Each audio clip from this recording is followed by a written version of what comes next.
अस्सलाम वालेकुम नाज़रीन, मैं हूं असलान खोखर और आप देख रहे हैं प्रोग्राम तब्दीली। Pakistan Muslim League Noon, Pakistan Peoples Party, MQM Pakistan हो, JUIF हो या जमात इस्लामी हो, ANP हो, तमाम जमातें इस वक्त कागजात नामजदगी की जानिब हैं और हलकों की तलाश का सिलसिला भी जारी है। यहाँ पर ये भी एक बहुत बड़ा मैटर बन चुका है, कौन कहाँ से इलेक्शन लड़ेगा और किसके लिए कौन सा हलका ज़्यादा सूटेबल है। नवाज शरीफ साहब लाहौर से निकले, मानसहरा पहुँचे और मरीम नवाज साहिबा भी सिंध और कराची की तरफ जा रही हैं। शहबाज शरीफ साहब भी कुछ ऐसा मामला लग रहा है। लाहौर के अंदर पाकिस्तान मुस्लिम लीग नून के लिए कैंडिडेट्स के इंटरव्यूज़ भी चल रहे हैं पंजाब भर के लिए और बड़ी तादाद में सीट्स हैं सेंट्रल पंजाब की भी, और फिर हम जनूबी पंजाब की भी बात करें, सिंध की अगर बात करें तो कराची के साथ हैदराबाद, मीरपुर इंटीरियर से GDA, JUIF और MQM पाकिस्तान, इनका इत्तेहाद किस तरह से आगे बढ़ेगा। कराची के जो हल्के बहुत लंबे अरसे से नाराज़ हैं MQM पाकिस्तान के साथ, क्या कहते हैं और क्या सिचुएशन है इस वक्त बल्दियाती इंतखाबात में हिस्सा न लेने के बाद। और कुछ लोग जो पीपल्स पार्टी से नाराज़ होकर पाकिस्तान मुस्लिम लीग नून में आए और ख़ास तौर पे सिंध की पॉलिटिक्स में ये बड़ा कम होते देखा कि पीपल्स पार्टी छोड़कर मुस्लिम लीग नून को ज्वाइन करें लोग, क्योंकि मुस्लिम लीग नून से तो गौस बख्श साहब नाराज़ होकर गए, लेकिन पीपल्स पार्टी से नाराज़ होकर आना मतलब कोई बड़ी मामलात चल रहे हैं सिंध में भी, और पाकिस्तान पीपल्स पार्टी के भी अंदरूनी मामलात शायद थोड़े से आगे पीछे या तजब्जुब का शिकार हैं। कुछ लोग नाराज़ हैं क्योंकि सिंध पीपल्स पार्टी कहती है, क्लेम करती है हमारा किला है। आज भी शर्जील इनाम मेमन साहब ने कहा कि सिंध में तो 90% सीट्स हमारी होने जा रही हैं, हमें सिंध का कोई मसला नहीं है, पाकिस्तान मुस्लिम लीग नून को सिंध में कुछ नहीं मिलेगा और हम यहाँ पर सिंध के अवाम की खिदमत कर रहे हैं। पाकिस्तान मुस्लिम लीग नून पंजाब में हमें लेवल प्लेइंग फील्ड देखेंगे, देती नहीं देती तो हम पंजाब में भी उसको अच्छा कॉन्टेस्ट करेंगे। क्या होने जा रहा है, हल्कों की सियासत क्या कहती है, बिरादरी सियासत क्या कहती है, कराची के डायनेमिक्स क्या कहते हैं, सारी चीज़ों पर बात करेंगे। पाकिस्तान मुस्लिम लीग नून से हमें ज्वाइन किया शहजाद अली जिलानी साहब ने और MQM पाकिस्तान से हमें ज्वाइन किया खालिद सुल्तान साहब ने। बहुत शुक्रिया दोनों हजरात का। पहले ज़रा शहजाद अली जिलानी साहब, आप पीपल्स पार्टी छोड़कर पाकिस्तान मुस्लिम लीग नून की तरफ आए, बड़ी बात है, वरना सिंध में तो हम देख रहे हैं कि पीपल्स पार्टी का बड़ा जोर है।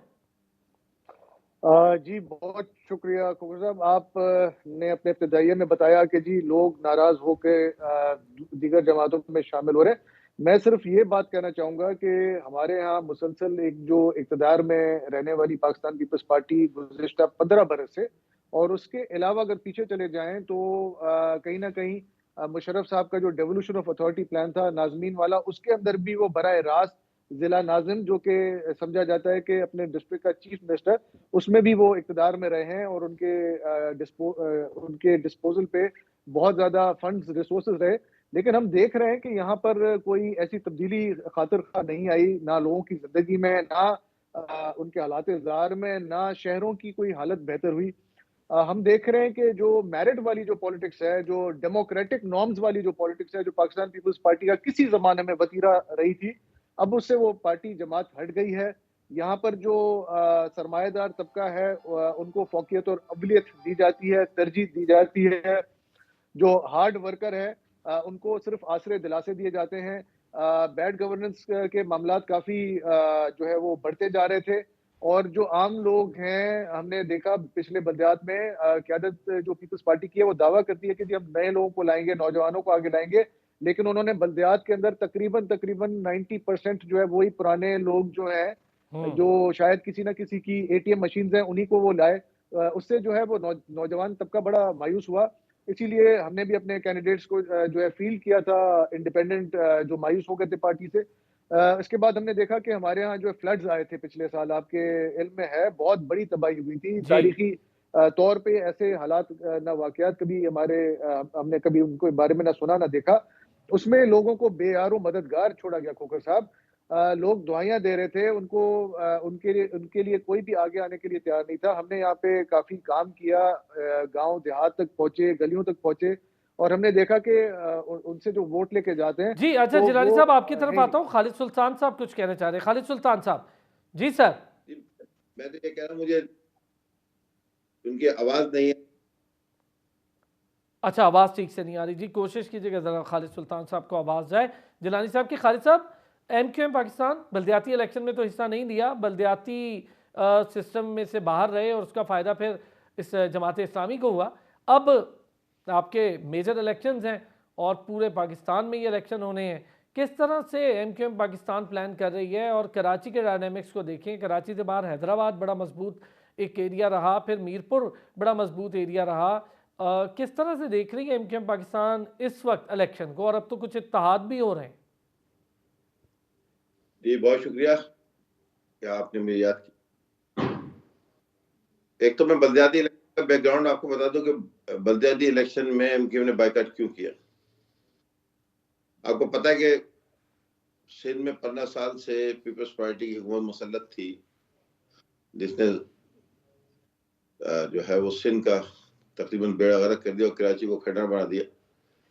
तो और उसके अलावा भी उन्होंने इतना पेनिट्रेशन किया पूरी सिविल इंतजामिया में, पुलिस में, ब्यूरोक्रेसी में, सिंध की ब्यूरोक्रेसी में, हर जगह अपने बंदे बिठा दिए।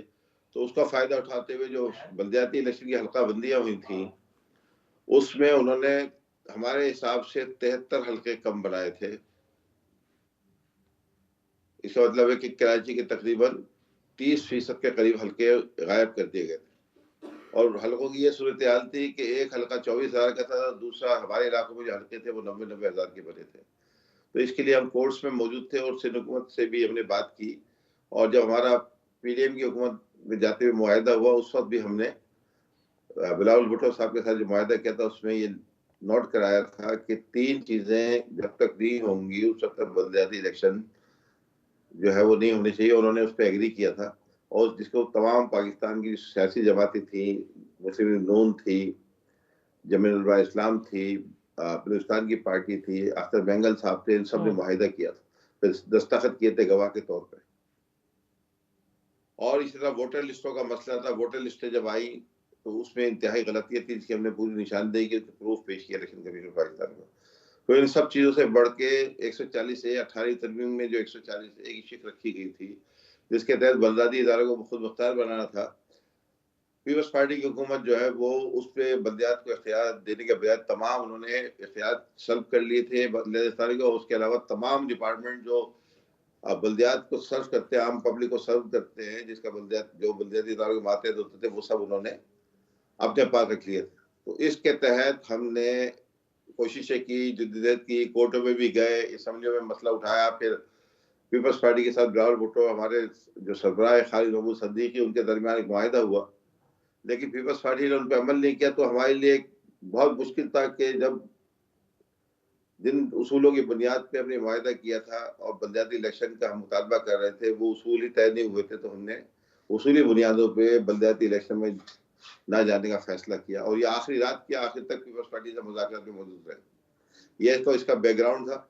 लेकिन अब क्योंकि एक जनरल इलेक्शन हो रहे हैं और हमारे MQM पूरे पाकिस्तान की वाहिद पार्टी है जिसने अपने 4 हल्कों का तकरीबन 3 महीने पहले अपने MNA के कैंडिडेट्स का ऐलान कर दिया था कराची के, इसी तरह PS के 2 कैंडिडेट्स का ऐलान कर दिया था। और MQM ने 2 महीने पहले अपनी कराची में और हैदराबाद में जो है वो अपनी कैंपेन लॉन्च कर दी थी। बड़े बड़े जलसे कराची के हर इलाके में MQM कर रही है, यानी इतने बड़े जैसे एक टाउन का जलसा कर रही है। कराची में 26 टाउन है, उनमें से एक टाउन का जलसा 15, 20, 25, 30 हजार लोगों का होता है, जो और कोई सियासी पार्टी जो है वो एक शहर का एक सूबे का भी करने की पोजीशन में नहीं है। इस तरह गली मोहल्लों में जो है वो हमारी मुख्तसर कार मीटिंग हो रही है, आवाम से रब्ता है। हमारी तमाम हलकों में NA और PS ऑफिस खुल चुके हैं और आवाम से भरपूर रब्ता हो रहा है। अच्छा जिलानी साहब, क्या वजह है कि इसहाक डार साहब ने इलेक्शन का दिन छोड़कर बाकी शेड्यूल में तरमीम का कह दिया? क्या वजह है जी जिलानी साहब, क्या रीज़न है? क्या कह रहे हैं कि कागजात नामजदगी के लिए 3 दिन है, 7 दिन स्क्रूटनी के लिए हैं, तो वो कह रहे हैं कि थोड़ी सी तब्दीली इसमें कर लें, इलेक्शन का दिन छोड़ दें, बाकी चीज़ में तब्दीली कर लें। ये ख़त लिखा है, क्या कोई रीज़न क्या है? PMLN के लिए कुछ मुश्किलात हो रही हैं कागजात नामजदगी में, लोगों को इकट्ठा करने में, MNAs को फाइनल, MPAs को फाइनल करने में कोई मुश्किल हो रही है क्या? है कि बहुत ही हैपहेजेडली जो है वो इलेक्शन शेड्यूल जो है वो अनाउंस किया गया है ख्याल ये किया जा रहा था कि थोड़ा सा वक्त शायद दिया जाए, लेकिन उसमें क्योंकि जो टाइम फ्रेम होता है जिसमें तैयारी होती है, जिसके अंदर चीज़ों को जो है वो मैनेज करना होता है, उसके लिए थोड़ा सा जो है टाइमिंग बड़ी इंपॉर्टेंट होती है। बहुत सारी चीज़ें आपको पता है कि नए जो इलेक्शन रूल्स हैं उसके हिसाब से अब आपको जो है वो उसको फराहम करना है, जो रिक्वायरमेंट्स हैं इलेक्शन नॉमिनेशन पेपर्स की। बहुत सारी चीज़ों में कागजात चाहिए होते हैं, उसके लिए वक्त दरकार होता है। और फिर जो उम्मीदवार होते हैं, जो कैंडिडेट्स के जो एप्लीकेंट्स होते हैं, जो एप्लीकेंट्स में जो फाइनल जिसको टिकट दिया जाता है, बहुत सारे लोग जो है वो शायद उम्मीद नहीं रखते, फिर उसमें सिलेक्शन जिसकी होती है तो उसको वक्त चाहिए होता है। तो ये सारी चीजें हैं जिसमें एक तैयारी के हवाले से डार साहब ने अगर कुछ लिखा है तो वो इस बैकग्राउंड के हिसाब से। लेकिन पाकिस्तान मुस्लिम लीग नवाज जो है वो कतई इलेक्शन से दूर ना भागना चाहती है। वो तो शुरू से तैयार है। बाकायदा आपने देखा कि पार्लिमानी बोर्ड की मीटिंग्स जो है तमाम सूबों से लोग आए, उम्मीदवार आए। बहुत ही एक इस बार सिंध से बड़े लोग जो हैं वो उन्होंने शमूलियत इख्तियार की, उन्होंने पार्टी का टिकट अप्लाई किया। पंजाब चूंकि आपको पता है कि एक बहुत बड़ा सूबा है, उसके मुख्तलिफ डिविजन हैं, उसमें बहुत सारे लोग ख्वाह हैं कि उनको जो है टिकट मिले। इसी तरह से खैबर पख्तूनख्वा और बलूचिस्तान से एक बहुत बड़ी तादाद लोगों की जो है वो मुस्लिम लीग नवाज में शामिल हुई है।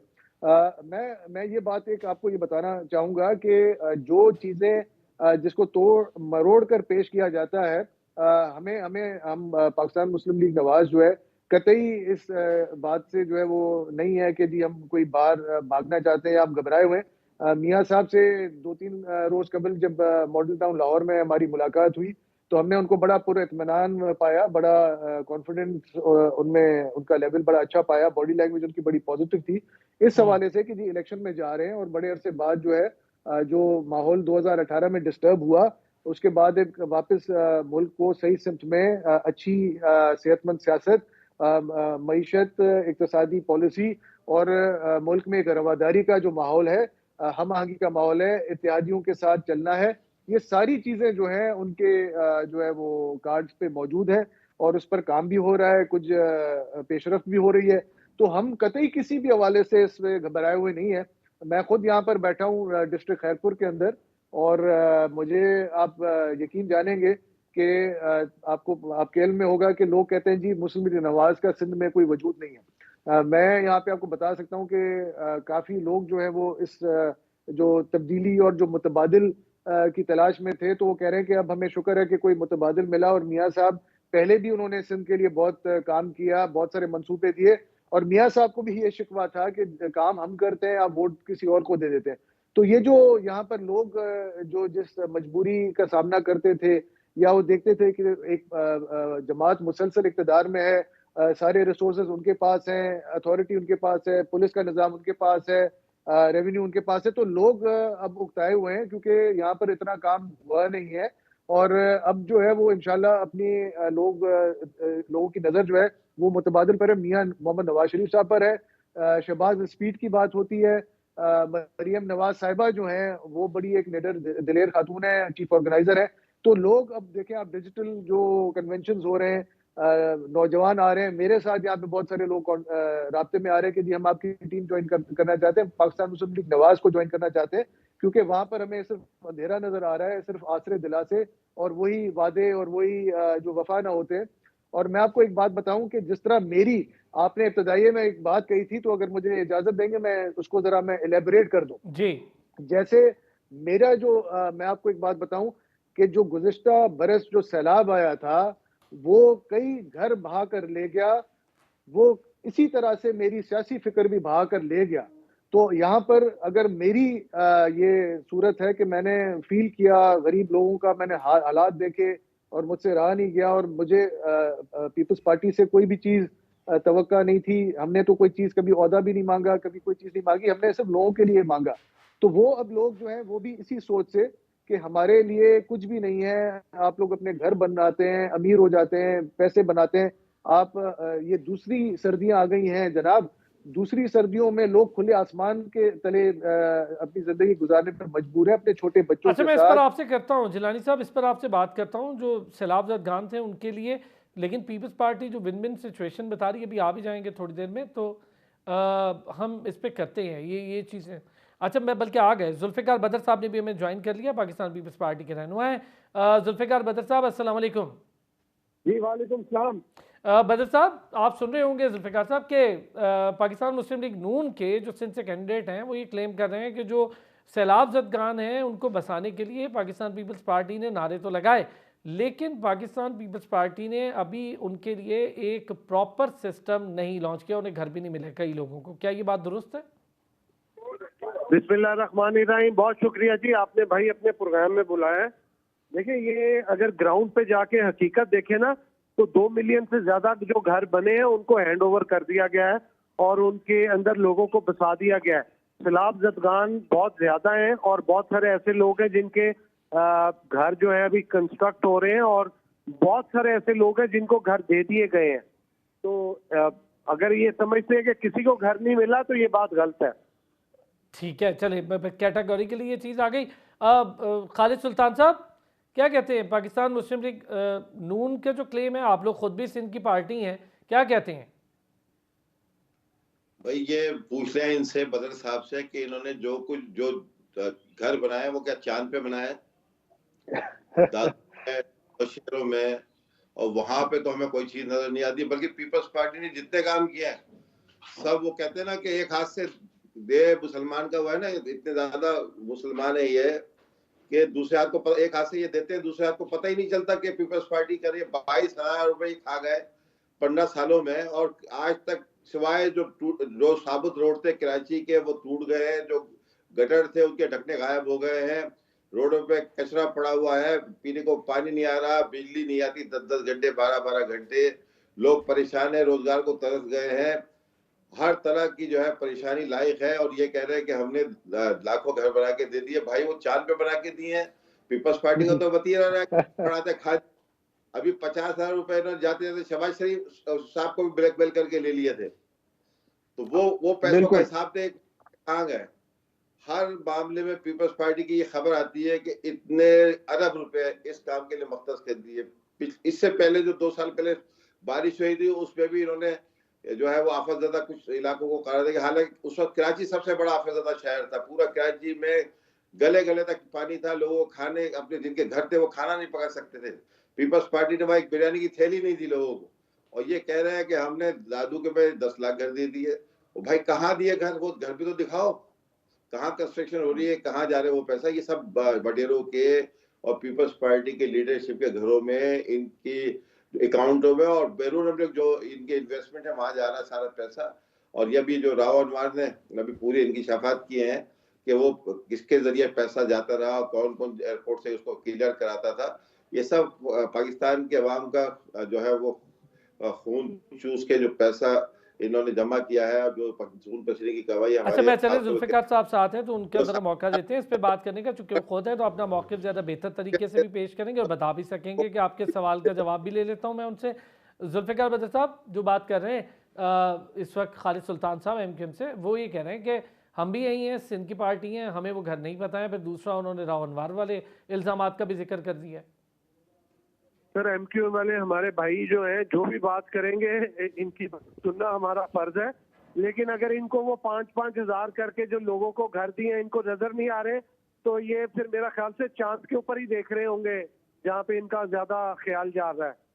तो इनको इनकी बात का मैं क्या जवाब दे सका हूँ। इनको के जहाँ पे लोगों को घर दिए वहाँ पे लोगों से जाके पूछे जिनको घर मिल चुके हैं उस एरिया के अंदर। इससे ज्यादा तो इनकी बातें फिर जो है वो तो मैं और इससे ज्यादा कुछ नहीं कह सकता। ओके, एक अच्छा चले मैं ब्रेक लेता हूँ, ब्रेक से वापस आता हूँ। ज़रा एक खबर आ रही है जी आजकल, बल्कि आज ही की खबर है कि शायद चंद हफ्ते, 1 या 2 या 3 हफ्ते इलेक्शन आगे हो सके, क्योंकि तैयारी इलेक्शन कमीशन के हवाले से कुछ खबर है ये, और शायद मेतला साहब ने ये खबर दी है। देखते हैं, ट्विटर की खबर है, लेकिन किस हद तक किस पे क्या बात हो सकती है। और इस वक्त कागजात नामजदगी का सिलसिला जारी है। पंजाब में क्या कर रही है पीपल्स पार्टी, इस पर बात करते हैं। कितने कैंडिडेट्स आ रहे हैं पाकिस्तान पीपल्स पार्टी के पास, और सिंध से कितने कैंडिडेट्स आ रहे हैं नून के पास, और MQM कराची के डायनेमिक्स से निकलकर हैदराबाद और मीरपुर खास के लिए क्या कैंडिडेट्स का उनका अमल दखल है, कितने आ रहे हैं, ज़रा इस पर भी बात करके देखते हैं ब्रेक के बाद। वेलकम बैक जी, और बात कर रहे हैं हम इस वक्त पाकिस्तान मुस्लिम लीग नून, पीपल्स पार्टी, MQM पाकिस्तान, तीनों बड़ी जमातों के अरकान हमारे साथ मौजूद हैं।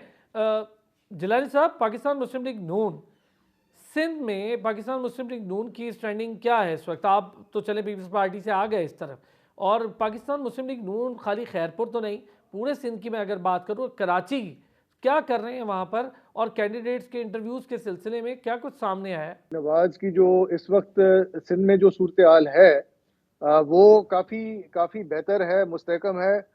जब से जो है बशीर मेमन साहब जो है उनको सिंध का सदर बनाया गया है, उसके बाद उन्होंने काफ़ी लोगों से राब्ते किए हैं, लोग पार्टी को मुनज़्ज़म कर रहे हैं। कराची से बहुत ज़्यादा शमूलियतें हुई हैं। लेकिन ऐसे जो शहजाद लोग अली साहब, अगर मैं आपसे ये बात पूछूं, बशीर मेमन साहब के जी आने से इतना फ़र्क कैसे पड़ गया? वो तो ब्यूरोक्रेट है, तो वो क्या सियासी राब्ते देखिए इतने अच्छे थे उनके? देखिए वो ब्यूरोक्रेट बेशक हैं, लेकिन आप देखें कि कहीं ना कहीं जब वो एसएसपी थे, उनकी मुख्तलिफ सिंध के अजला में पोस्टिंग रही है, उसके बाद वो डीआईजी रहे हैं, तो उनके ताल्लुकात ज़ाहिर है, जो भी आप एसएसपी डीआईजी कहीं किसी इलाके में होता है, उनके बरासम बन जाते हैं। जो लोकल वहाँ पे जो इलेक्टेड रिप्रेजेंटेटिव्स होते हैं, उनके साथ उनके ताल्लुकात होते हैं। फिर अपनी उनकी शख्सियत भी बड़ी इस तरह की है कि लोग उनसे मानूस भी हो जाते हैं। इसके अलावा अगर हम बात करें कि जो उनका उठना बैठना है, वो काफ़ी मोतबर और बड़े अच्छे घराने से उनका ताल्लुक है, और वो उनके अंदर जो है वो सॉफ्ट उनके जो स्किल्स हैं बोलने के और सबके साथ हाथ जोड़ के चलने के, तो मेरा ख्याल है वो एक बड़ा काउंट करता है। और फिर वो एक पिटारियन भी है, अगर आपको आपके इल्म में हो कि जो पिटारियंस होते हैं उनका एक अपना एक सर्कल होता है, जी। हल्का होता है। जैसे अगर मैं गैलियन हूँ, तो मेरा एक अपना वो है, दोस्त अहबाब है हर जगह, तो वो पिटारियन है, पिटारियंस का एक अपना सर्कल है। तो वहां से वो दोस्ती यारी में भी काफी लोग, और बहुत सारे लोग जो इंतजार में थे, जो नजरअंदाज हुए थे, वो आए। बड़े बड़े नाम आए आगे, डॉक्टर सत्तार राजपर नौशेरों से आए। इसी तरीके से जो है वो हाजी मुजफ्फर शुजरा साहब आए। उसके अलावा जो है अगर हम बात करते हैं तो गुलाम रसूल उनर साहब आए। मैं खैरपुर से आया। इसी तरह कराची डिवीजन के अंदर जो है कराची में बहुत सारे लोगों की शमूलियत हुई, जदून साहब आए।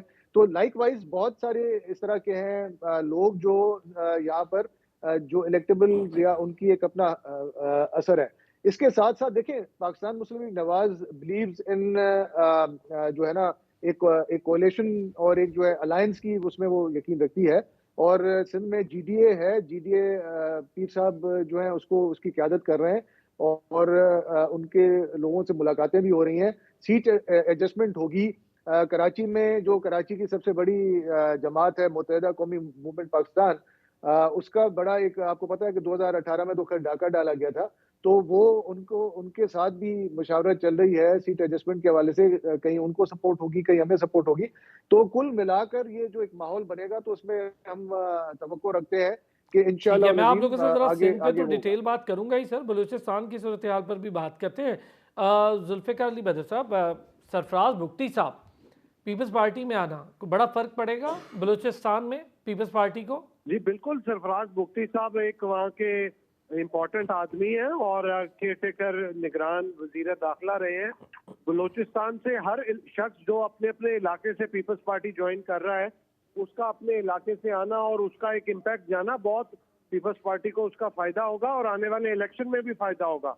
हमारे लिए तो कोई छोटा हो या बड़ा हो, तो इलाके का जो भी बंदा होगा पार्टी में आएगा, हमें तो उसका फायदा ही है।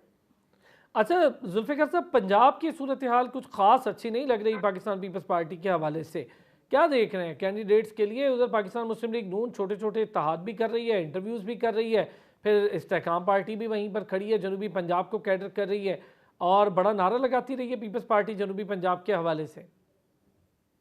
नहीं, वो ऐसा तासुर आ रहा है। पीपल्स पार्टी ठीक है, पंजाब में तमाम सीटों पे अपने कैंडिडेट करेगी और कुछ आज़ाद उम्मीदवारों के साथ लोकल इत्तेहाद भी होगा। ये लीडरशिप की सवाबदीद है, वो किसके साथ करती है। तो आने वाले दिनों में देखेंगे कि काफी बेहतर पोजीशन नजर आएगी और पीपल्स पार्टी मुकाबला करेगी हर सीट के ऊपर, चाहे वो ग्रास आईपीपी रूट है पे या क्या कोई काम है? और। ग्रास रूट पे आपको लग रहा है कि मैं वर्कर्स मुतारिक हैं, मैं वर्कर्स मौजूद हैं पीपल्स पार्टी के पंजाब में? पीपल्स पार्टी के तो हर दूसरे घर में है। असल प्रॉब्लम ये है कि हमारी जो तंजीमों का लोगों के साथ राब्ता था ना, वो राब्ता नहीं था। इंशाल्लाह आने वाले दिनों में आप देखेंगे वो राब्ता भी बहाल हो जाएगा वो जो राब्ते का फुकदान है वो भी खत्म हो जाएगा और चीजें भी बेहतर नजर आएंगी आपको। अच्छा, ये मेरा चीज़ें मेरा एक वैसे सवाल है जहांगीर जी, बदर मेरा भी साहब एक के दौर सवाल में है। हमने देखी, जुल्फ़िकार साहब, कि पाकिस्तान पीपल्स पार्टी का राब्ता वर्कर के साथ बड़ा मजबूत रहा।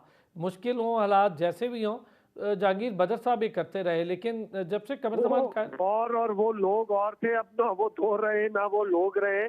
लेकिन तो सर अब वैसा पीपल्स वैसा पार्टी लीडर, को बहुत वैसा सारे एक चैलेंजेस। सियासतदान तो चाहिए ना जिसका वर्कर के साथ राब्ता बड़ा तगड़ा हो। कमर जमान कायरा साहब बड़े लंबे अरसे से कमान संभाल के बैठे थे पंजाब की, लेकिन उस तरह से वर्कर के साथ राब्ता मजबूत हो नहीं पाया।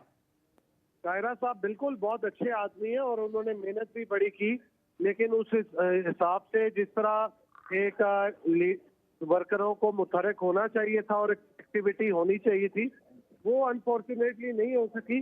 तो अब आने वाले दिनों में आप देखेंगे इस पर चेयरमैन बिलावल भुट्टो जरदारी साहब काफी कोशिश कर रहे हैं और ख्वाह भी है कि कोई पार्टी की तंजीमें नौ की जाए और नीचे बेहतरी लाई जाए ताकि वर्करों के साथ राब्ता के जो ये फुकदान है वो खत्म किया जाए और बेहतरी आए। तो इंशाल्लाह ताला बेहतरी आएगी। खालिद साहब, हैदराबाद की सिचुएशन पहले और थी, अब बिल्कुल डिफरेंट है। एमकेएम पाकिस्तान के लिए मीरपुर तक बड़ी होल्ड होता था एमकेएम पाकिस्तान का, अब सिचुएशन बड़ी डिफरेंट है। क्या काम किया एमकेएम पाकिस्तान ने तब से अब तक, सिवाय कराची के, और कराची से निकल कर क्या काम किया? एक टाइम पे तो कराची के साथ साथ मेयर हैदराबाद भी एमकेएम पाकिस्तान के होते थे। देखिए, इस वक्त एमकेएम पाकिस्तान, हैदराबाद का तो आपको पता है कि हमेशा किला रहा है, और पिछली दफा भी कराची में वो हमारी सीटें छीनी गई उसके, लेकिन हैदराबाद में वो लाख कोशिश के बावजूद हमारी सीटें नहीं छीन सके। हैदराबाद में, मीरपुर खास में, सक्खर में, नवाबशाह में इंशाल्लाह, सांगड़ में इंशाल्लाह, सिंध के शहरी इलाकों में इंशाल्लाह भरपूर एमकेएम कामयाबी हासिल करेगी। वहाँ पे जो गोके हल्के गलत बनाए गए थे और हमने उसमें इलेक्शन कमीशन में अपील की, फिर इस्लामाबाद हाई कोर्ट ने हमारे में फैसले भी दे दिए थे सक्खर का हल्का सही करने का, मीरपुर खास का हल्का सही करने का, और हैदराबाद का एक पीएस था वो हल्के सही करने के, नवाबशाह के हल्के सही करने के अहकाम भी जारी कर दिए थे।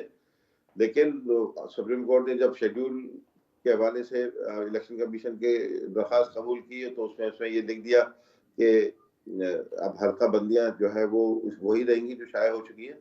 हमने उसको कबूल किया है और भरपूर तरीके से एमकेएम पाकिस्तान जो है वो तमाम इलाकों में इलेक्शन जारी, और कराची में इस दफा तो ब्रिकल होने जा रहा है। मैं आपको बता रहा हूँ कि सोराब बोर्ड पे एमकेएम पाकिस्तान इंशाल्लाह अपने पख्तून भाइयों के साथ मिलके इलेक्शन सीट, एनए की सीट और पीएस की सीट जीतने जा रही है इंशाल्लाह ताला। इसी तरह किवाड़ी में हमारा 4 महीने से हमारा कैंडिडेट तमाम जो है वो कैंडिडेट जो है वो दवा पार्टी का कैंडिडेट नजर नहीं आ रहा, सिर्फ एमकेएम पाकिस्तान का हमारा जो एनए का कैंडिडेट है। और उसके अभी आपको गुज़िश्ता हफ्ते उसके जो है वो हमारे ऑफिस का इफ्तिताह था, उसमें हमारे कारकुन में हमला करके 3 कारकुनों को हमारे शहीद भी कर दिया गया। तो इससे अंदाजा होता है कि खौफजदा है। उससे पहले सोनाब गोट में भी हमारे ऑफिस में फायरिंग करके हमारे साथी को शहीद कर दिया गया था।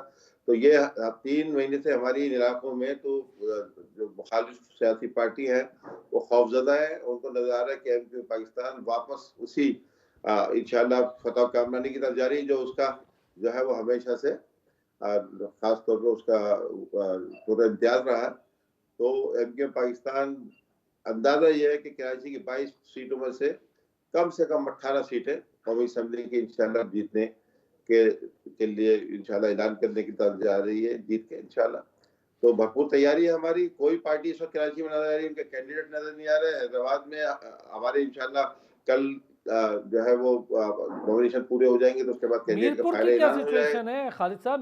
मीरपुर भी बड़ा स्ट्रॉन्ग मीरपुर खास होल्ड में, रहा है वहां पर। मीरपुर खास वो हो रहा, हल्के का प्रॉब्लम था। देखिए, पीपल्स पार्टी ने हल्कों को, शहरी इलाकों को 2-2 हिस्सों में तकसीम कर दिया था। जिस तरह शक्कर का शहर को आधा हल्का जो है वो दूसरे पीएस जो दरिया के पार थे उसमें मिला दिया गया था। इसी तरह नवाबशाह में, इसी तरह बिल्कुल खास में दही इलाकों को शामिल करके शहरी इलाकों की जो अक्सरियत है उसको अकलियत में तब्दील कर दिया गया था। इस्लामाबाद हाई कोर्ट ने हमारी जो दरखास्त थी उसको माना, हमने पिटीशन की थी और उसको मान लिया था और अहकाम दिए थे इलेक्शन कमीशन को कि 2 दिन के अंदर अंदर जो है वो हल्के सही किए जाए। लेकिन उसके वो हल्के, लेकिन हम भरपूर तरीके से हम समझते हैं कि अवाम साथ है। अभी हमने वहां पे अपना 15 तारीख को यौम शहदा बनाया है, जो एक बड़े जलसे आम में हजारों लोगों ने इसमें शिरकत की। बड़े जलसे आम में खवातीन की बड़ी तादाद मौजूद थी और पूरा शहर तकरीबन उसमें उमड़ आया था।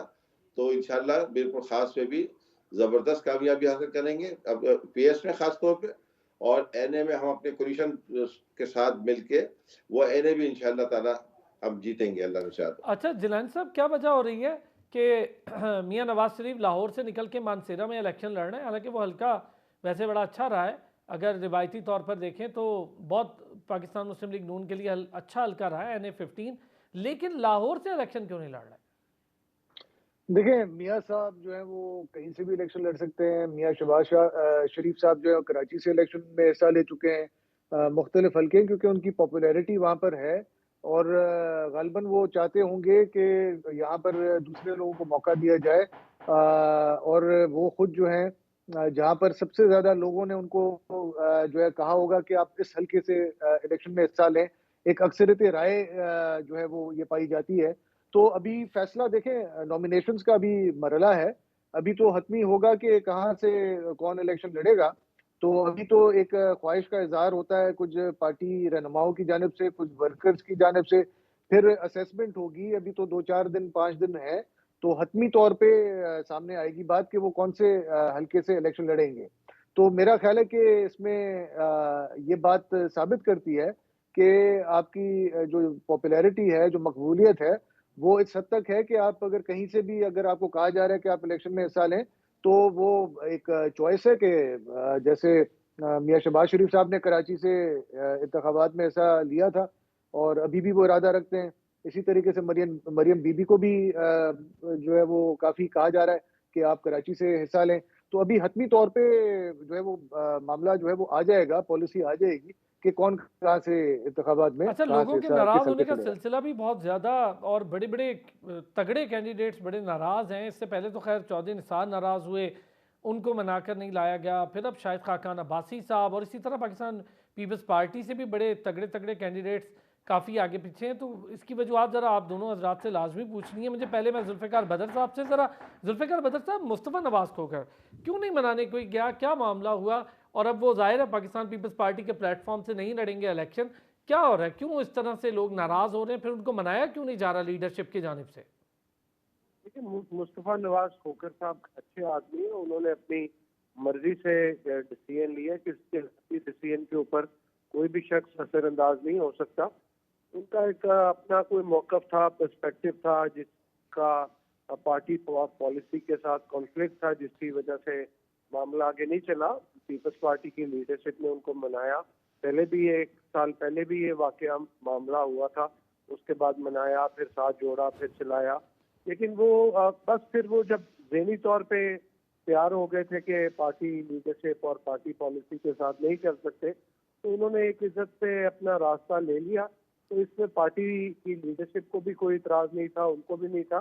तो बेहतर होता है कि आप बातचीत के जरिए चीज़ों को कर ले, रादर देन के किसी के साथ एक जो है लेकिन जुल्फ़िकार बदर साहब, ये चीज़ आपसे पूछ इसलिए ना हो कि जब आपके तगड़े कैंडिडेट्स होते हैं वो नाराज़ हो जाएं। पंजाब के लिए तो बड़ा अच्छा था कि अगर रावलपिंडी और इसके अतराफ़ का एक बड़ा कैंडिडेट अगर खड़ा होता पाकिस्तान पीपल्स पार्टी के साथ, तो या उसकी फैमिली में से लोग खड़े हों तो बड़ा अच्छा हो जाता है। अगर अच्छे कैंडिडेट्स हों, तगड़े इलेक्टेबल्स जिन्हें कहते हैं, क्योंकि अभी तक तो कोई इत्तेहाद की तरफ भी नहीं जा रही ना, कोई इल्हाक, कुछ चीज़ें समझ ही नहीं आ रही पाकिस्तान पीपल्स पार्टी की, और अभी तो सोलो फ्लाइट ले रही है पाकिस्तान पीपल्स पार्टी। इसकी क्या वजह है? देखिए, असल प्रॉब्लम ये हुई है कि जब से पार्टियों ने और पार्टियों के अंदर से कुछ लोगों ने इसके ऊपर फोकस किया कि बस इलेक्टेबल्स, और ये पार्टीज अगर अपने तंजीमों के ऊपर और अपनी पार्टी के अंदर वर्करों पे और ऐसे लोगों पे फोकस करें, उनकी तरबियत करें जो कल को इलेक्टेबल भी बन सके, इलेक्शन भी लड़ सके और उसके बाद सेकंड इन कमांड भी तैयार हो, तो आपको किसी इलेक्टेबल की जरूरत ही नहीं रहेगी। तो जब अच्छा। से बाहर से लोग आते हैं तो वो फिर यही समझते हैं कि ये बाहर से आए हैं, और फिर जब वो लोग जाते हैं तो वो उस हल्के में ऐसा नुकसान दे के जाते हैं कि उसको कवर करने में बड़ा टाइम लग जाता है। तो पार्टीज को तो, और हमारी पार्टी अब फोकस है कि हमने पार्टी की अपने उसके ऊपर लीडरशिप पे, अपने लोकल लीडर्स पे फोकस करना है। और जो कहीं पे ऐसे हल्के होंगे जहाँ पे हम समझते हैं कि लोकली कोई हमें किसी के साथ कोलैबोरेट करना है, कोई अलायंस में आना है, तो वो उसके ऊपर पार्टी लीडरशिप के ऊपर के पास वो सवाबदीद है। किसी के साथ भी आज़ाद हैसियत में भी और किसी पार्टी के साथ मिलके भी हम एक जॉइंट कैंडिडेट अनाउंस कर सकते हैं। तो ये वक्त आने पे डिसाइड किया जाएगा। अभी तो पीपल्स पार्टी अपने तमाम हलकों में कैंडिडेट्स फील्ड कर रही है और बिल्कुल करेगी और भरपूर मुकाबला करेगी। चलिए, ये तो बड़ी अच्छी चीज़ है। ये अच्छी चीज़ है कि पाकिस्तान पीपल्स पार्टी की सोच रखती है कि जिन लोगों ने काम किया है ग्रास रूट लेवल पर उनको टिकट्स दिए जाएं। अच्छा खालिद साहब, आपके यहाँ पाकिस्तान एमक्यूएम के यहाँ बहुत हमने देखा कि रिवाज है कि जब हुकूमत जो बन रही होती है, जो ताकत में होता है उसके साथ रहते हैं और हुकूमत का हिस्सा रहती है। पाकिस्तान पीपल्स पार्टी के साथ भी सिंध में बड़ा लंबा अरसा हुकूमत का हिस्सा रही है। अभी पीडीएम में भी हालिया रहे, पीटीआई की हुकूमत में भी रहे, लेकिन सिंध में जब पाकिस्तान पीपल्स पार्टी के साथ इतना लंबा अरसा रहा, वजारतें भी शेयर की, तो फिर ये जो मलबा होता है बैड गवर्नेंस गुड गवर्नेंस वाली बात का, ये एक दूसरे पे क्यों डाल दिया जाता है? भाई, एक तो आप अपनी तरतीब सही कर लें कि जो पार्टियां ताकत में होती हैं उनमें एमकेएम शामिल होती है। जिन पार्टियों के पास हुकूमत बनाने की ताकत नहीं होती, एमकेएम उनमें शामिल होती है तो उनको ताकत मिलती है हुकूमत बनाने की। आप रिकॉर्ड उठाएं 88 से लेकर आज तक जितनी हुकूमतों में, चाहे वो इमरान खान साहब की हुकूमत हो, चाहे पीडीएम की हुकूमत हो, चाहे नून की हुकूमत हो, चाहे पीपल्स पार्टी की हुकूमत हो, जिस जिस हुकूमत में एमकेएम शामिल हुई है वो हुकूमत बनाने के काबिल हुए हैं। उनमें ताकत नहीं थी कि हुकूमत बना सकते। हमारे वोटों के बगैर 88 से आज तक शायद ही एक दफा ऐसी हुकूमत कोई बनी हो जिसको हमारी वोटों की जरूरत न हो। तो ये बात नहीं है कि वो हुकूमत ताकत में होती है, जो पार्टियां ताकत में होती है वो उसमें एमकेएम शामिल होती है, हरगिज नहीं। एमकेएम की शामिल होने से उस पार्टी को ताकत मिलती है कि हुकूमत में जा सके बना। लेकिन देखिए, आप सितम ज़रीफ़ी ये है कि जो मुआहदे करके पार्टियां हुकूमत में आती है उसको वफा नहीं करती, उसके खिलाफ करती है। फिर एमकेएम जब उनको छोड़ती है तो धड़ाम से गिर जाती है।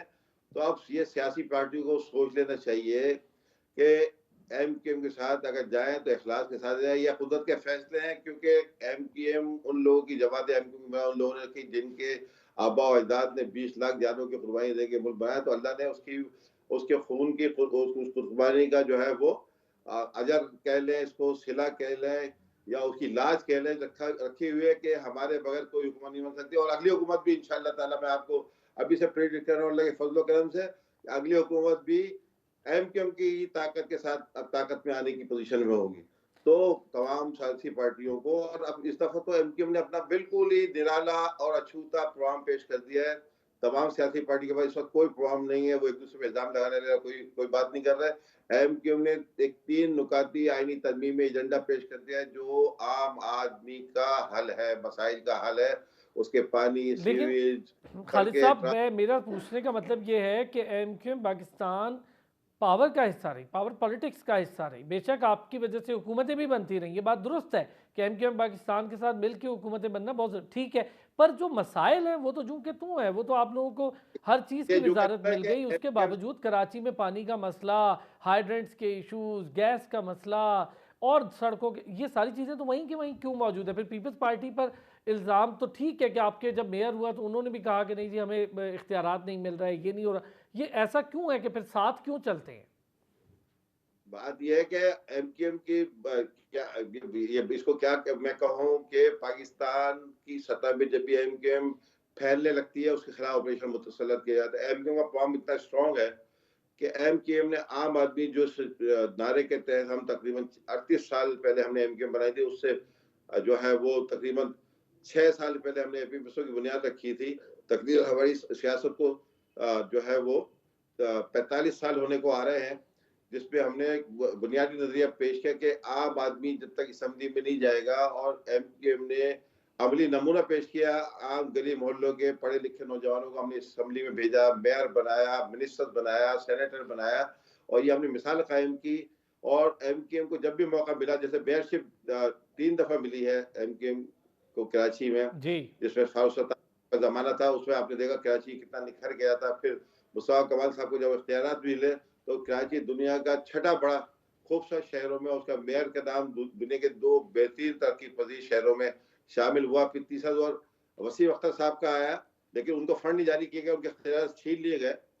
तो इस जब भी मौका मिला एमक्यूएम ने खिदमत की। एमक्यूएम जब भी हुकूमत में आई वो 2, 3, 4, 5 वजीरों के साथ ही उसका वजीर आला या वजीर आज़म नहीं होता। अगर हमें इस दफा हमारी उम्मीद है, कोशिश है, इस दफा वजीर आला हमारा होगा। आपने 5 साल मांगे हैं सिर्फ, पीपल्स पार्टी को तो 15 साल रही है ना, मुसलसल 15 साल किसी पार्टी का रिकॉर्ड नहीं है पाकिस्तान में जो पीपल्स पार्टी को मौका भी दिया गया, सिंध में मिला, और उसने बजाय इसके तरक्की के 22,000 अरब रुपया रिकॉर्ड पे, मैं आपको बिल्कुल कह रहा हूँ, 22,000 अरब रुपया इनको मिला। इन्होंने उसके बावजूद पूरे सिंध को, चले कराची को खंडर बना दिया, हमें बात समझ में नहीं आती है, कराची के लोग उनको वोट नहीं देते, चलो उन्होंने उसका कोई इंतकाम लिया होगा, कोई बदला लिया होगा, लेकिन लड़खाना के लोगों ने जो सारी जिंदगी आपको वोट देते रहे, उनका क्या कसूर है? नवाब शाह के लोगों का क्या कसूर है? दादू के लोगों का, शिकारपुर के लोगों का क्या कसूर है? शराब कोट के लोगों का क्या कसूर है? वो तो उसी तरह सिसक रहे हैं, उनके उनके वसाइल जो के तू हैं। तो कराची को लियारी दे उनको वोट दिया। आज पीपल्स पार्टी में, पीपल्स पार्टी लियारी में घुस नहीं सकती, वहां के लोग पत्थर लेकर इनके पीछे भागते हैं। तो पीपल्स पार्टी का ये किरदार रहा है कि अब इनको सोचना चाहिए कि एक ठोस प्रोग्राम पेश किया। देखिए एमक्यू ने, मैं इसलिए ये बात करना चाह रहा हूँ कि ये टीप का बन है इस वक्त। पाकिस्तान की हर सियासी जमात ने, और सिविल सोसाइटी ने, जजेस ने, वकला ने, ब्यूरोक्रेसी ने, ब्यूरोक्रेट जो साहब ब्यूरोक्रेट्स हैं, सहाफियों ने, बड़े बड़े जरिया सहाफियों ने, जो हमारे प्रोग्राम में भी हमने इस पर बुलाया था, जो हम 3 आईनी तरीके लेके नवाज शरीफ साहब के पास गए, और मुस्लिम नूर ने भी उसकी तायद की है कि ये 3 मसाइल जब तक हल नहीं होंगे, बल्दियात को इख्तियार दी जाएंगे, आम आदमी को, मतलब कुछ भी कर ले आप, हल नहीं हो सकता। 18वीं तरमीम के हम इनमें पीपल्स पार्टी के साथ शामिल है, दीगर सियासी जमातों के साथ शामिल हुए, उसमें ही लिखवाया हमने कि सूबों को इख्तियार दिया जाए, लेकिन सूबे भी बल्दियात को इख्तियार देंगे। लेकिन सूबों ने खुद तो इख्तियार ले लिए, लेकिन बल्दियात के 140 है के तहत सुप्रीम कोर्ट के फैसला आने के बावजूद इख्तियार नहीं दिए। तो आम आदमी का पानी का जो आप मसला पूछ रहे थे, जब हमारे मेयर मुस्तफा कमाल ने 2007-8 में ये मनसूबा शुरू किया, उस वक्त उसकी लागत 24 अरब रुपए थी। इस वक्त उसकी लागत 140 अरब रुपए हो चुकी है, लेकिन वो जो है वो प्रोग्राम अभी तक पानी का उसमें से एक कतरा भी नहीं आया, क्योंकि कोई उस प्रोजेक्ट को पैसे देने को तैयार नहीं है। अच्छा चले खालिद साहब, एक तो ये चीज़ हो गई, दूसरा इख्तियारात की निचली सतह तक मुंतकली, इस पर थोड़ी सी बात करेंगे, थोड़ा सा वक्त होगा, ब्रेक के बाद हमारे पास तीनों हजरात के साथ इस पर बात करेंगे। तीनों वो पार्टीज़ हैं जो पाकिस्तान में वर्कर्स भी रखती हैं और लेबर लीडर्स भी रखती हैं, निचली सतह पर भी काम करती हैं, सब कुछ है इनके पास, लेकिन इख्तियारात की निचली सतह तक मुंतकली इनकी अपनी हुकूमतों में भी होना बहुत मुश्किल रहा। तो ऐसा क्यों है, और क्या निचली सतह तक इख्तियारात की मुंतकली कोई एजेंडा ही नहीं है, या अगर एजेंडे में है तो किस तरह से होगी? इस पर भी बात करेंगे, आने वाले चैलेंजेस और आने वाले इलेक्शन के जो चैलेंजेस हैं उस पर बात करेंगे, कितनी प्रिपेयर रहेंगे पार्टियां। वापस आते हैं ब्रेक। वेलकम बैक जी।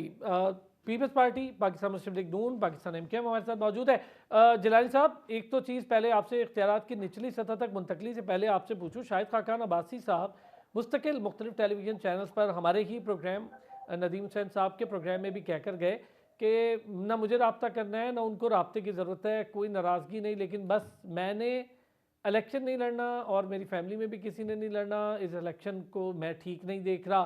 फिर उन्होंने कुछ पाकिस्तान मुस्लिम लीग नून के हवाले से भी बात की। क्या वजह है, क्यों नाराज़ अच्छे लीडरान जो कि साबिक वज़ीर आज़म भी रहे आप ही की पार्टी की तवज्जुह से, तो उनको मनाने की कोशिश क्यों नहीं कर रहे मियाँ साहब, क्या इशू है? देखें शायद, और मिफ्ता इस्माइल भी मुसलसल अगेंस्ट बोल रहे हैं। देखें, शाहिद खाकान अब्बासी साहब वैसे बहुत मोतबर एक शख्सियत है, बड़ा उनका देरीना साथ रहा है, उनका बहुत कुर्बानियां भी रही हैं, जेल भी वो रहे, और पाकिस्तान मुस्लिम लीग नवाज ने उनको फिर वजीर आजम के मनसब पर भी बिठाया। बहरहाल होता ये है कि जब आप एक ऐसी कुर्सी पर बैठते हैं, उसके बाद आपका जो एक होराइजन है वो और ज़्यादा मजीद ब्रॉड हो जाता है। आप जब एब्सोल्यूट पावर के अंदर आते हैं तो फिर आपके थोड़े से ख्यालात भी तब्दील होना शुरू हो जाते हैं। यही हाल जो है वो आपने देखा होगा माजी में दीगर जमातों के साथ भी रहा है, पाकिस्तान पीपल्स पार्टी के साथ भी रहा है कि जो जिन जिन लोगों को उन्होंने मनसब दिए आला, तो वो फिर उनके साथ चल नहीं पाए। उन्होंने लोगों को गवर्नर बनाया, आज कोई पीटीआई में चला गया, उन्होंने किसी को सदर बनाया तो वो खिलाफ हो गया। तो ये देखें, एक जो ये होते हैं नजरियाती तौर पर अगर इख्तलाफ हो या कोई दूसरी राय हो तो उसकी कदर करनी चाहिए, कोई वो नहीं है, मजायका नहीं है। लेकिन एक चीज ये है कि वो असल में बीच में जो आपने कहा कि मुफ्ता इस्माइल साहब और अब्बासी साहब के हवाले से, तो बीच में उनका एक प्रोजेक्ट था, एक एक्सपेरिमेंटल बेसिस पे उन्होंने किया था, री इमेजिनिंग पाकिस्तान।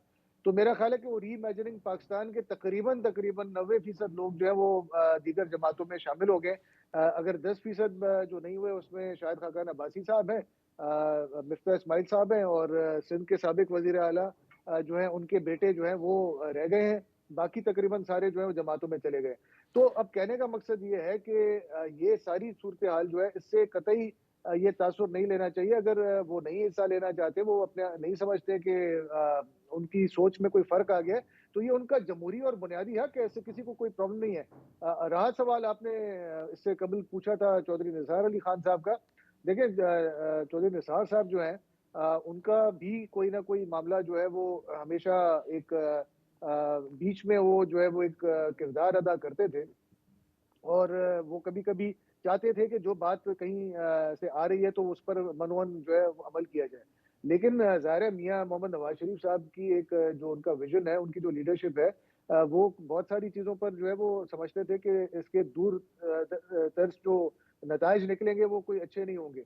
तो ये सारे मामलात होते हैं फिर वो एक जिस पर जो है वो अगर आप ओवर कमिट कर देते हैं कहीं किसी जगह पर अपने आप को और वो आप नहीं उस नताइज मतलूबा आप हासिल कर सकते तो फिर आप मायूस भी होते हैं, आपका एतमाद जो है वो भी टूटता है और आप दिल बर्दाश्ता भी होते हैं और फिर इस कैफियत में आप जो है वो फिर वो फैसले लेते हैं जो शायद उस वक़्त की जो है उनके मुताबिक जो है वो ज़रूरत हो। लेकिन वो साबित हमेशा यही होता है कि वो फैसले कभी भी जो है वो किसी ठीक भी है। हवाले चलिए से जो है वो अच्छे जुल्फ़िकार नहीं होते। बदर साहब, निचली सतह तक इख्तियार की मुंतकली ये किस तरह से पूरा करेंगे इस मामले को अब अपने मंशूर में, क्योंकि अब बारियां तो हो गई, हुकूमतें तो आ गई, लेकिन निचली सतह तक मुंतकली और एक प्रॉपर सेटअप बल्दियात का ये होना पूरे पाकिस्तान में एक नामुमकिन सा मामला लगने लगा है, पता नहीं क्यों। दोबारा सवाल कीजिएगा, आपकी आवाज कट रही थी। जुल्फ़िकार बदर साहब, बल्दियाती मामलात पे बात कर रहा हूँ कि निचली सतह तक इख्तियार की मुंतकली, इसको मंशूर में कैसे आगे बढ़ाएंगे और मंशूर के बाद इस पर अमली काम कब होगा, क्योंकि हम तो देख रहे हैं पिछले काफ़ी अरसे से पूरे पाकिस्तान में एक साथ इसका सेटअप होते बड़ा मुश्किल मामला हो गया, हम नहीं देख पा रहे। बिल्कुल, ये बड़ा इम्पोर्टेंट है ना, रेवोल्यूशन ऑफ पावर, खासतौर पे नीचे तक का मामला, ये बड़ा ज़रूरी है और इसको नीचे लेके जाना पीपल्स पार्टी की तो पूरी कोशिश है कि जैसे पूरे सिंध के अंदर लोकल बॉडीज इलेक्शन करवाएं और नीचे तक जाएं, तो उसके बाद अब बाकी सूबों में भी जहाँ जहाँ हमारी हुकूमत बनेगी और जहाँ जहाँ हमारा हाथ होगा तो हम पूरी कोशिश करेंगे कि इस बारे में आवाज़ भी उठाएं और प्रैक्टिकल स्टेप्स भी लें ताकि लोकल बॉडीज मजबूत हों। लेकिन जुल्फ़िकार बदर साहब, उसके लिए तमाम जमातों का एक तो विल होना ज़रूरी है, फिर इस मामले पर तमाम जमातों की अंडरस्टैंडिंग होना बड़ी ज़रूरी है, चाहे वो अपोजिशन ही क्यों ना हो, लेकिन एक साथ होंगे तब जाके मामला होगा। हमने देखा कभी कोई इसके मामले में साइड लाइन हो जाता है, कभी कोई पार्टी इस मामले में साइड लाइन हो जाती है। इसका बड़ा मजबूत सिस्टम होना चाहिए। फिर जो आने वाले चैलेंजेस हैं इलेक्शन के, उसको कैसे देख रहे हैं? इलेक्शन के चैलेंजेस बड़े तो पीडीएम हुकूमत के बाद की कारकर्दगी भी एक बड़ा चैलेंज है। बिल्कुल चैलेंज पीडीएफ की हुकूमत के बाद जिसके घर में बिल गया है वहाँ से तो कोई खैर मिलने की तौक़्क़ो नहीं है, बिकॉज चैलेंजेस उस वक्त बहुत ज़्यादा थे, लेकिन तमाम जमातों ने मिलकर पॉलिटिकल मैच्योरिटी दिखाई कि पॉलिटिकल डैमेज लिया, लेकिन स्टेट बचाई, आवाम को बचाया, मुल्क को डिफॉल्ट होने से बचाया।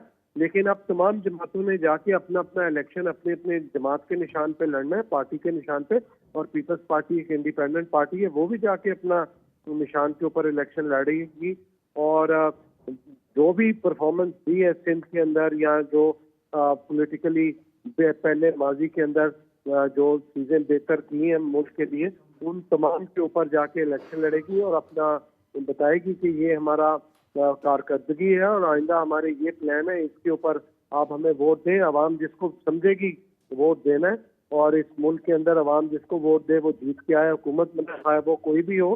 और इस मुल्क में साफ शफाफ और ट्रांसपेरेंट इलेक्शन का होना बहुत जरूरी है, और वक्त पर होना भी जरूरी है। वक्त पे होना बहुत ही जरूरी है। इसके लिए सिर्फ आवाज बिलावल भुट्टो जरदारी साहब ने उठाई थी, उन्हीं की आवाज की वजह से इलेक्शन की डेट अनाउंस की गई, उन्हीं की आवाज उठाने की वजह से इलेक्शन का स्केड्यूल अनाउंस किया है।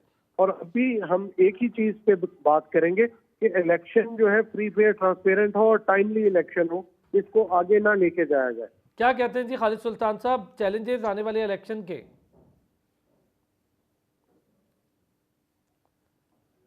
थी कि तारीख बढ़ाने के हवाले से जो नॉमिनेशन का टाइम दिया गया है, मैं इलेक्शन कमीशन से भी 2-3 दिन पहले मैंने एक और चैलेंज में कहा था और हमने बाकायदा रजिस्ट्रार इसाक डार साहब ने खत लिखा है, जमीयत उलमा इस्लाम ने भी खत लिखा है।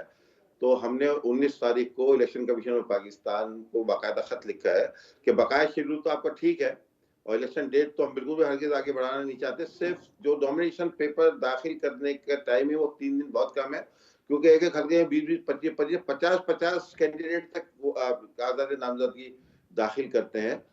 तो वो उसके लिए टाइम बढ़ा दिया जाए, 2 से 3 दिन अगर बढ़ जाएगा तो लोग इत्मीनान से अपने कागजात नामजदगी, क्योंकि इसमें बहुत जो है वो अकाउंट खोलना होता है, बहुत सारी डॉक्यूमेंटेशन होती है, स्टेटमेंट लेने होते हैं, तो बहुत सारी मालूमात देनी पड़ती है। तो इलेक्शन कमीशन ऑफ पाकिस्तान से हमारी दरख्वास्त है कि इसमें 2 से 3 रोज बढ़ा दिया जाए ताकि तमाम सियासी जमातें और तमाम सियासी वर्कर और जो लोग आज़ाना तौर पे भी इलेक्शन में हिस्सा लेने जाए वो आसानी से अपने कागजात नामजदगी दाखिल कराए, कोई महरूम ना रह जाए, क्योंकि ये सबका हक है। नंबर एक तो ये बात है। बकाया तो चैलेंजेस तो हर इलेक्शन में होते हैं, हर सियासी पार्टी अब जाहिर है अपने अपने तौर पे अपने प्लान लेकिन बनाती आप है। क्या समझते हैं, एमक्यूएम पाकिस्तान के लिए बड़ा चैलेंज पीडीएम की हुकूमत के बाद की कारकर्दगी होगा?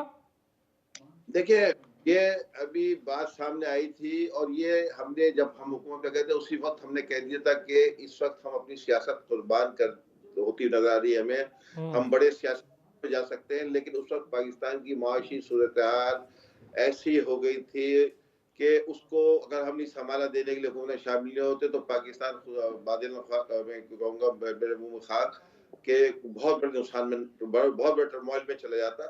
तो उसको हम बिल्कुल एक आग के दरिया से खींच के वापस लेके आए हैं। अब आज मईशत मुस्तकम हो रही है। हमने सियासी तौर पे तो यकीनन नुकसान उठाया है, लेकिन उसके बावजूद हमने अपने पाकिस्तान को गिरने से बचा लिया है, मौजूद तौर पर इस्तेगाम की तरफ वापस ला रहे हैं, डिफॉल्ट होने से बचा लिया है। हम समझते हैं कि सबसे पहले हमारा मुल्क है, अगर वो होगा तो हम जो है वो सियासी पार्टियां हम अपने मुल्क की खिदमत के, अपने लोगों की खिदमत के लिए आती है। अगर मुल्क को खुदा न खास्ता बड़ा नुकसान पहुंच गया तो फिर हम किस लिए सियासत करेंगे? ठीक हो तो गया।